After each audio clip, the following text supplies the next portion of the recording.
నాకు తెలుసు మీకు అర్థమైపోయి ఉంటుంది కదా. అవును, మేము జాతరకి అయితే వెళ్తున్నాం. మా ఇంటి దగ్గరలోనే ఉండే జాతరకి అయితే వెళ్తున్నాం.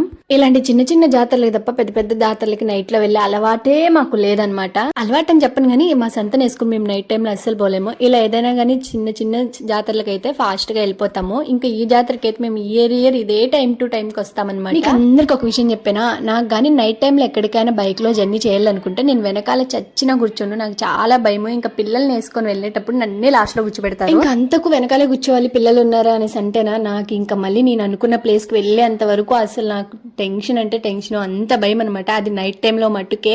ఇంకా జాతరలోకి అయితే వచ్చేసాము. ఇప్పుడే స్టార్ట్ చేశారనమాట. చాలా మంది ఉన్నారు. బట్ కానీ మేము చాలా సేపు ఉండాలా అనేసి అనుకుంటున్నాం, కానీ ఉండలేము. ఎందుకు అనేసి అంటే ఇంకా ఈ పిల్లలతో మీకు తెలిసిందే, అస్సలు ఉండలేము.